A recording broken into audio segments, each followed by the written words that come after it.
Okay, welcome to week number 10. This is investment strategies. And your assignment this week is really pretty simple. For some of you, it's going to be very simple.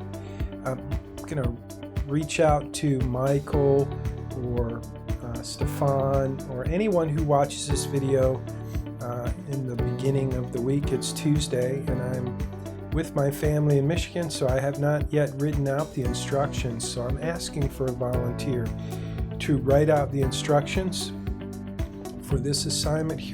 I'll give you the instructions. It's really pretty simple. I want you to update your plan. We're going to take a look at Elizabeth's plan here for an example, but I want you to work on your plan, and I want you to reallocate your assets and your investments and show me the results. So I want you to show me the results before and after. And what I'm talking about is in your retirement analysis. This is for Elizabeth, showing zero probability of success. So I want you to take a screenshot of your retirement analysis before, which you've already done. You did that last week.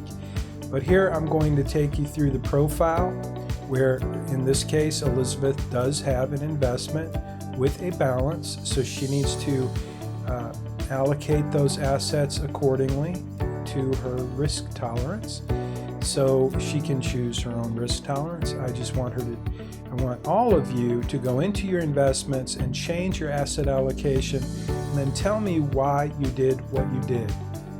So in this case, we've got profile net worth, and that's where the investments would be if there's any money in any of the accounts that you added, like your 401k. Now, if you don't have a balance, then you probably don't have any investment account here. But you see Elizabeth, she had $1 million inheritance, so you probably don't have that, but Elizabeth does. And she's got $1,000 in this Roth IRA.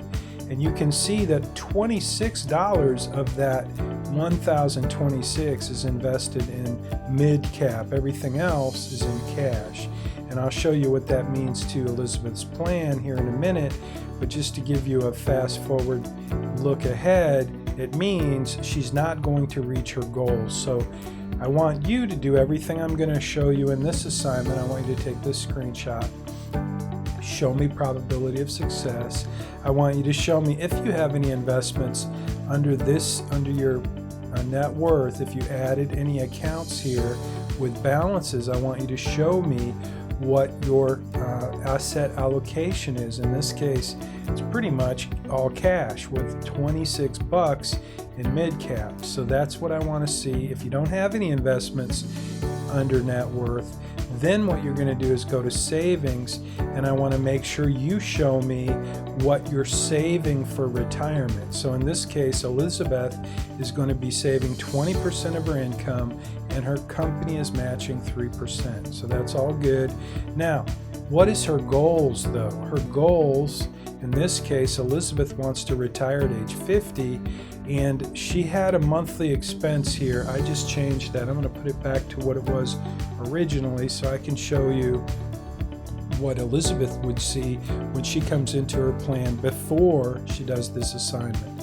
So she's going to retire at 50, but she says she can live on $50. I think that's probably pretty crazy, not accurate. And obviously, if she sent in this assignment for her capstone, I would mark her down big time for that, because you can't live on $500 a month, especially if you're actually making $100,000 and you're going to go back to $500 a month.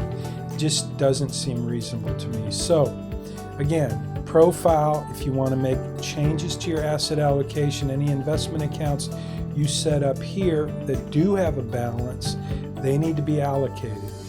Probably most of you don't have balances in these accounts, so you're going to go over to savings and make sure you've got the correct contribution amounts, including the company match, and that's going to make sure that you have the right settings there. So then when we go to retirement, here's what I want you to do.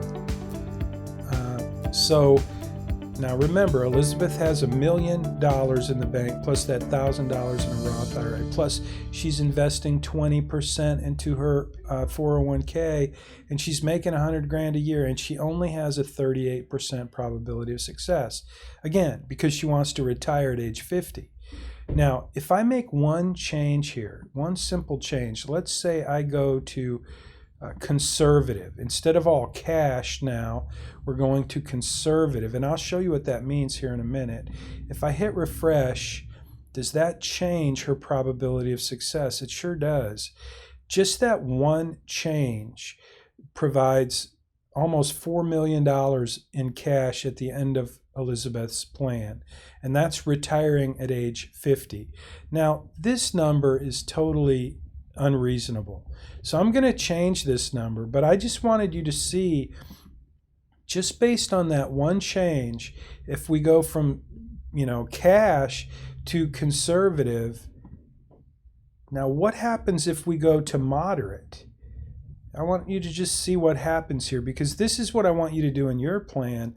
I want you to show me what happens. So it goes to 100%, $7.6 million in her plan at the end of her plan. Again, this number here, think about it, this is not going to be as difficult to reach if Elizabeth can really live on $500 a month, but I'm saying she can't do that. So I'm saying it should be more like $3,000 a month. And now I'm going to hit refresh. And what do you think that number is? 55% probability. That's with moderate. Moderate asset allocation. Think about what is asset allocation. What does it say when I click the little, it doesn't say anything. But think about what you learned this week about different asset classes.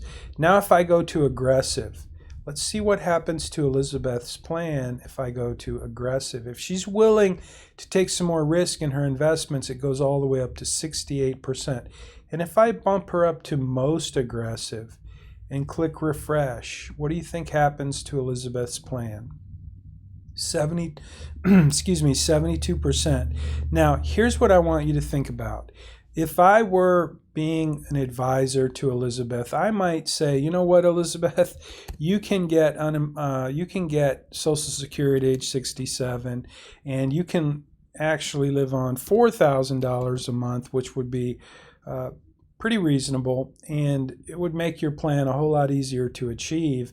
In this case, she would have $19 million if she was willing to work until 67. That's with most aggressive. But if she didn't want to be that aggressive, let's say we went moderate with her investments and we hit refresh, she is still going to be 100%, and she's not going to have near as much money when she retires or when her plan ends. So that's what I want you guys to do. And then not only that, but I want you to click over here on the investment tab.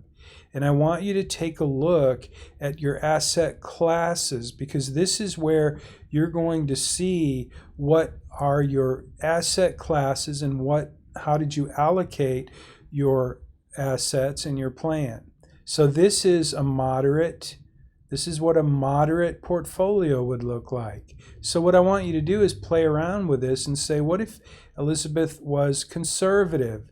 Now you see these asset classes, the allocation changes, and you see how this portfolio changes. And it starts to make sense that when you're dealing with risk in your portfolio, you have a return, and this standard deviation is the risk number, but you have a return that goes up when you take more risk. And when you take more risk, you get a much better opportunity for growth, and it has a huge impact on your retirement outcomes. So that's what I want you to do in this assignment, is I want you to play around with this. I want you to understand, as you get ready for your capstone assignment, I want you to understand the pieces and parts of your financial plan. And the most important ones right now are, again, net worth. If you have any investments that do have a balance, then you want to go here and make sure that you update those and put the proper asset allocation in those accounts. If you don't have any accounts with a balance in your net worth, then you don't need to worry about that. Then you're going to make sure that when you go to savings, you have the correct settings for your 401k. That's part of your homework. That's definitely something you have to have for your capstone. And then what I want you to do is jump over to retirement. Oh, also check on your expenses. Make sure that you have pre-retirement expenses that are good and accurate. And then also when you get to your retirement, you got to make sure that your retirement expenses are reasonable.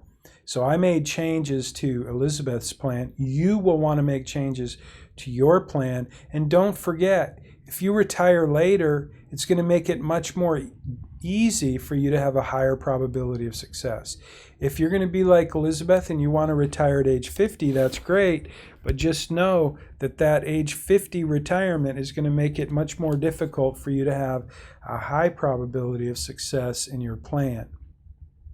So again, now I just put her back at 50, and I remember she only had $500 a month here. I'm going to put her plan back to where it was, because that's actually really not enough retirement income. That's the expenses, but it makes it super easy to get 100% there. But that is really kind of meaningless. So again, profile, make sure that you've allocated the assets correctly in any accounts that you have assets in and your net worth. And then make sure when you go to savings, your retirement, your 401k is set up correctly. Make sure that you have the right amount of expenses. Go to your goals and make sure you have selected the right age for retirement. And don't forget, you can make a lot of these changes right here when you go to retirement analysis. You can click down on the action items and you can make those changes right on the fly, including your asset allocation. Can be made, the changes can be made here, but then I want you to go back to investments and I want you to look and see and tell me what you've done and why you did it. And I want to make sure you understand, meaning I want you to tell me, explain to me which asset classes you selected, so that I understand that you understand that there's more risk in international bonds than there is U.S. bonds. There's more risk in U.S. equities than there is in cash. But every time you have more risk, you have a greater opportunity for reward. So that's what I want you to play with. And there's really no right answer. The only right answer is basically that you get it. And that's what I want you to do, is tell me, I want you to play around with your plan and do some analysis, do some research, just play around a little bit and make sure you understand what it is you have in your plan. Because this is what I'm going to do when it comes time to grading your capstone. Now next week we're going to move from asset allocation to tax allocation, and that's where we're going to take it to the next level. And I'm going to show you how it's going to impact your plan to have your assets move from a taxable account to a tax deferred and a tax free account. And that is where the rubber meets the road. That will really move the needle on the probability of success in your plan. But this week, we're just going to play around with asset allocation.